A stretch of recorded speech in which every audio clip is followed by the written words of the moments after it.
Welcome back to my YouTube channel. This is Outlook 2021 tutorial.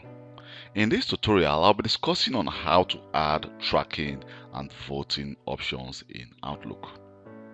So if there is something in your email message one or more recipients needs to vote on with an approval or a simple yes or no, or even a custom set of choices, you can add a voting options to an outgoing email message in Outlook 2021.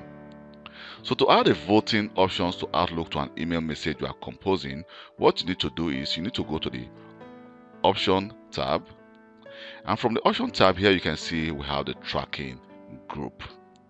So from the tracking group, just click on the Use Voting buttons. Here you can see we have different options. We have 4 options. First of all, we have the Approve, Reject, we have the Yes, No, or we have the Yes, No, or Maybe, which means the user have 3 options. 3 choices, or we can actually click on the custom options we have. So just click on custom. For example, if you want to add your own custom choice. So if you do choose to actually type in your own choice, make sure after typing the choice, you can see we have the approve, reject. So make sure to actually separate your choice by a semicolon. If not, the user will only have just one. If I add a dot to it, it's going to be like just one text. But here you can see we have 2 different texts. And here we also have the drop down list also to actually select which choice we prefer.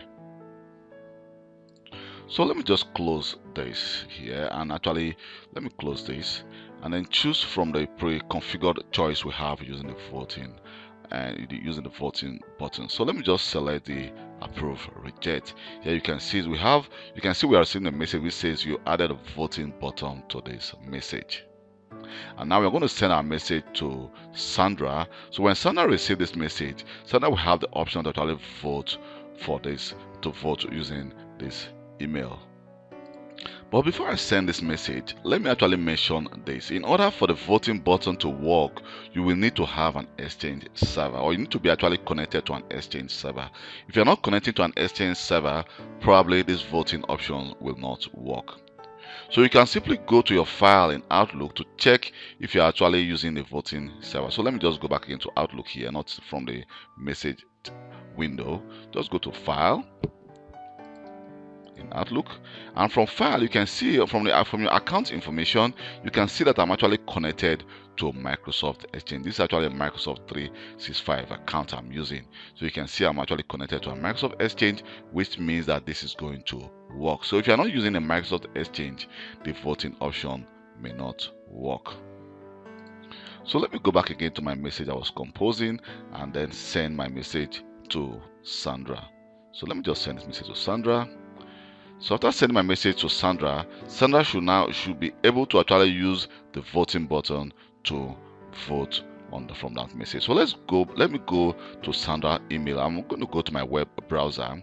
Here you see this is actually Sandra's email. I'm using actually the office365.com from the web. So if I go to here, you can see that Sandra just received the email I sent to her, and if you look very close, you can see we are seeing the option. It says the sender has requested a vote. Please choose an option. So if Sandra decide to click please choose an option, you can see she have 2 options, approve or reject. So Sandra can say, well, I approve, and you have chosen to respond approve, and she will click OK. And now I'm going to receive a new email. Let me go back again to my mailbox. You can see that I just received a mail from Sandra which says the sender response approve. So I just received a message from Sandra here in my Outlook. So if I double click on that, let me just double click, and you can see we have the view voting response.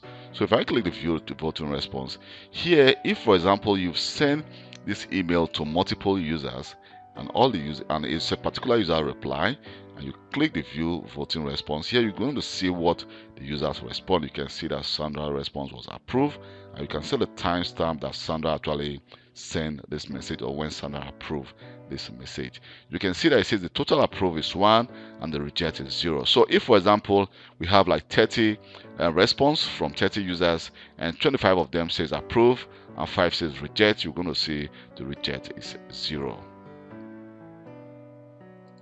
Thank you very much for taking your time to watch this video. This is how you can vote and track message in Outlook 2021. And please don't forget to subscribe to my YouTube channel for more IT videos. Bye.